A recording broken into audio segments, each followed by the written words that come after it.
আসসালামু আলাইকুম রহমতুল্লাহ, আশা করি সকলে ভালো আছেন। আজকে আমরা এক্সাম্পল 29 করার চেষ্টা করব এবং গত ক্লাসগুলোর মতো পেইড ক্লাসের যে গত ক্লাসগুলো শেষ হয়েছে খুব সহজে, এই ক্লাসটাও খুব সহজে শেষ করবো আমরা। তো অ্যানালিটিক অ্যান্ড ভেক্টর জ্যামিতি চ্যাপ্টার 7 করতেছিলাম, সেই চ্যাপ্টার 7-এর আমরা এক্সাম্পল 29 করে ফেলবো। তো এক্সাম্পল 29-এ কি বলতেছে, একটা সমতল স্থানাঙ্কের অক্ষরেখা তিনটিকে যথাক্রমে ABC বিন্দুতে ছেদ করে। এটা সমতল স্থানাঙ্কের অক্ষরেখা তিনটে স্থানাঙ্ক এক্স ওয়াই জেড, এই তিনটেকে যথাক্রমে এবিসি বিন্দুতে ছেদ করে। যদি এবিসি ত্রিভুজের ভর কেন্দ্র পি কিউ আর হয়, তবে দেখাও যে সমতলের সমীকরণ x by x by p plus y by Q plus Z by r equal 3। তো এখানে আমাদের একটু একটা সূত্র সম্পর্কে জানা জরুরি, যে কোনো সমতল দ্বারা স্থানাঙ্কের যদি অক্ষরদ্বয়ের খণ্ডিত অংশ যথাক্রমে এবিসি হয়, তাহলে তার সমীকরণটা হবে x by a plus y by b plus z c. তো এখানে কি বলতেছে, যে দেখাও যে সমতলের সমীকরণ কখন একটা সমতল স্থানাঙ্কের অক্ষরেখা, সেটা এক্স ওয়াই জেড হতে পারে, তিনটাকে খণ্ড করতেছে এ বি সি বিন্দুতে, তাহলে এটার সাথে আমাদের এই সূত্রে কিন্তু একটা মিল রয়েছে। তাহলে আমাদের এই যে সমতলের সমীকরণটা, সেই সমীকরণটার আদর্শ আকারটা কেমন, x by a plus y by b plus Z by c equal 1। তো এতটুকু আশা করি ক্লিয়ার যে আমরা কোন সূত্রটা থেকে এখানে কোন সমতলের সমীকরণটা আমরা এখানে ইউজ করতে পারবো, এবং সেই সমীকরণের মানটা যদি বের করতে পারি আদর্শ সমীকরণে, সেক্ষেত্রে আমাদের এই সমতলের সমীকরণের মানটা বের হবে। তো পুরোপুরি এটা বুঝতে গেলে অবশ্যই প্রশ্নটা শেষ পর্যন্ত আমাদের কি করতে হবে, দেখতে হবে, মানে কিভাবে আমি সমাধান করি। আচ্ছা, তো প্রশ্নটা আমি জাস্ট এখানে তুলে নিয়েছি, সেম প্রশ্নটাই, যে আমাদের x by p plus y by Q plus Z by r equal 3 এটা কি করতে হবে, এই সমতলের সমীকরণটা নির্ণয় করতে হবে। তাহলে এখানে আমরা লিখবো যে মনে করি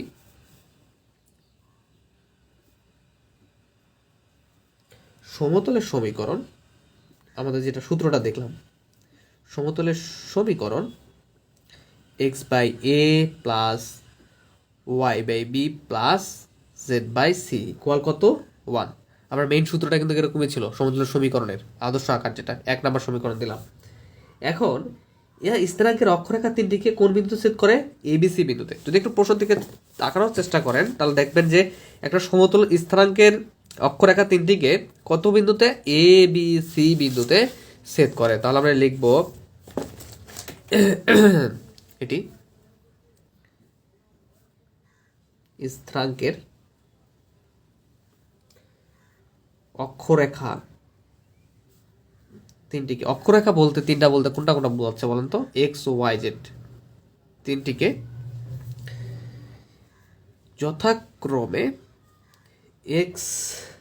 যথাক্রমে কোন বিন্দু, এ বি সি বিন্দুতে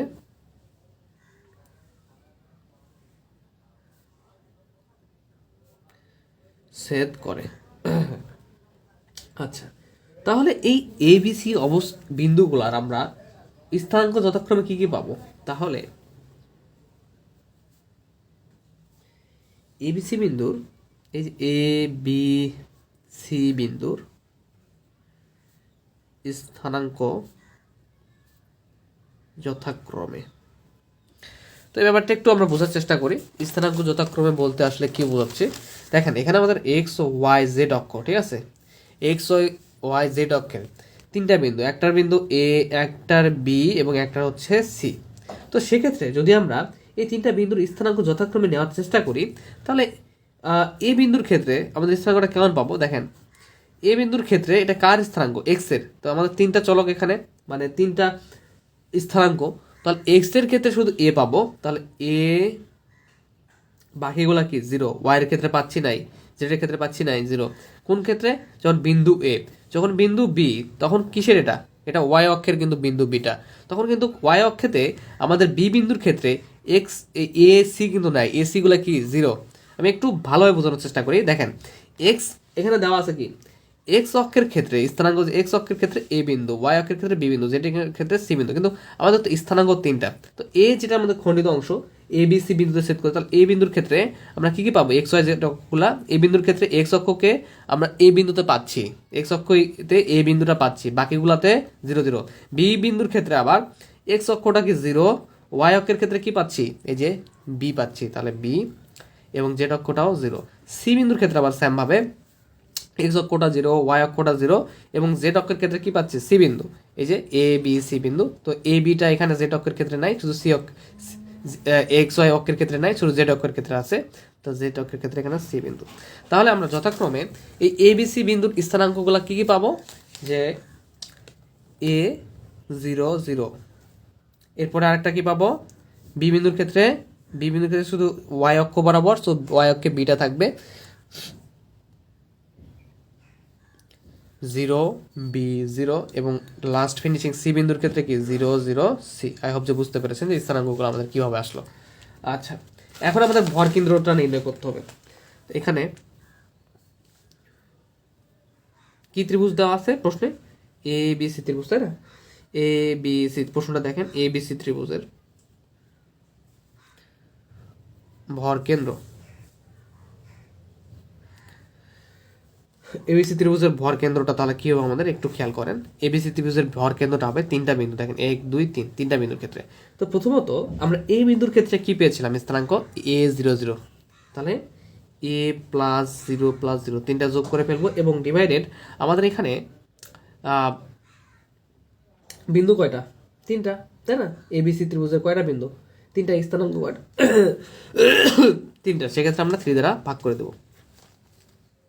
অনেক সময় দেখা যাবে যে এবিসি না থেকে দেখা যাচ্ছে চতুর্শ্লোক এবিসি ও এবিসি থাকতেছে, সেক্ষেত্রে 4টা বিন্দু হবে, ডিভাইডেড 4 দ্বারা ভাগ করে দিতে হবে, এবং 4টা স্থানাঙ্ক নিতে হবে, এক্স ওয়াই জেড, আর একটা কোনো স্থানাঙ্ক যদি নেওয়া যায় সেটা, ঠিক আছে? তো এবং এভাবে আমরা কি করবো, এটা কন্টিনিউ হতে থাকবে। যখন কখনো দেখা যাইতে পারে হয়তো স্থানাঙ্ক, হয়তো বিন্দু দেখা যাবে যে 3টাই আছে, বাট এই যে এবিসি ত্রিভুজ এখানে কখনো দেখা যাবে যে কি থাকবে, ও এবিসি চতুর্শ্লোক, তখন আমাদের 3টাই এরকম হবে, বাট তখন আমাদের এখানে 4টা করে বিন্দু থাকবে, ঠিক আছে? কয়টা করে বিন্দু থাকবে, আমাদের 4টা করে বিন্দু থাকবে, ঠিক আছে? আচ্ছা,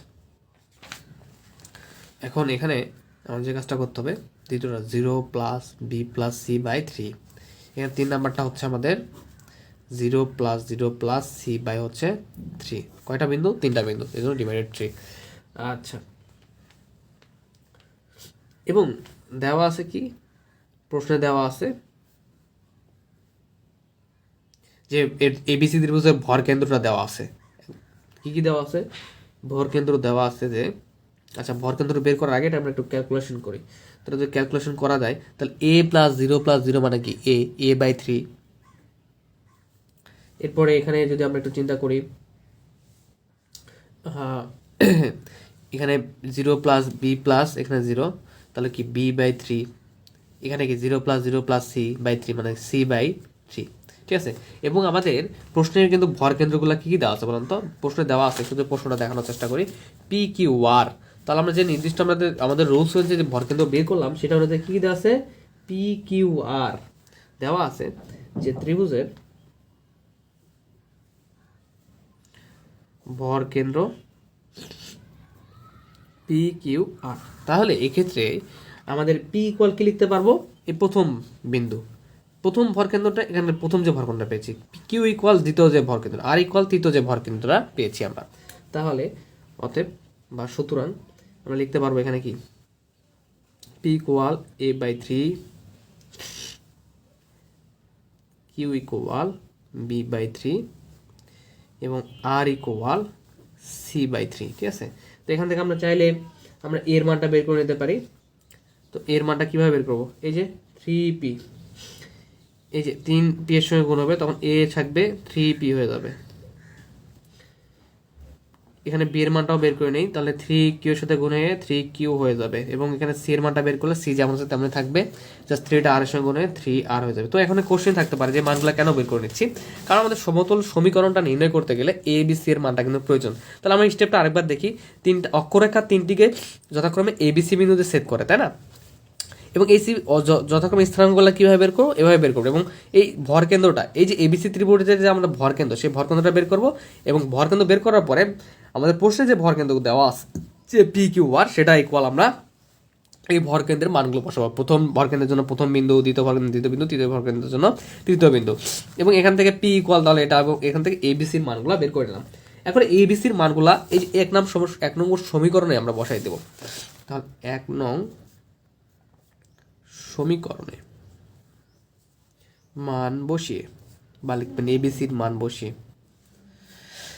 তাহলে এক্স বাই এ ছিল, দেখেন এক্স বাই এ ছিল, তো এর মানটা বসাই, এর মানটা হচ্ছে 3p, তাহলে এক্স বাই এর জায়গায় 3p plus y by B এর জায়গায় হচ্ছে 3q প্লাস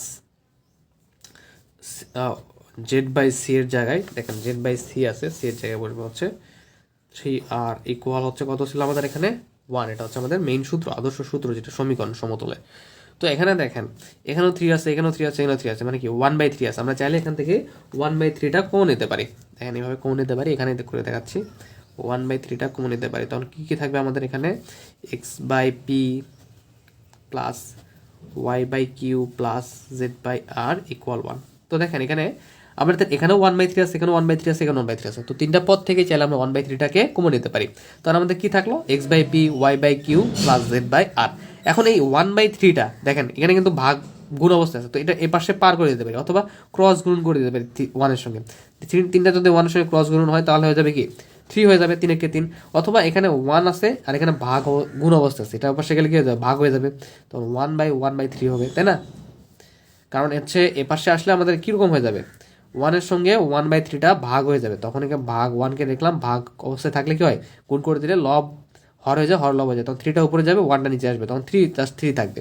তবে আরেকটা সহজভাবে বুঝাতে গেলে এভাবে বুঝতে পারেন যে 3টা ক্রস গুণন হয়ে 1-এর সঙ্গে কী হয়ে যাবে এই পাশে এসে জাস্ট 3 হয়ে যাবে। তখন আমাদের এই লাইনটা হবে এরকম যে একটু বেশি কথা বলে ফেলেছি, এটা খুব বেসিক ব্যাপার, এত বেশি কথা বলার প্রয়োজন পড়ে না মূলত।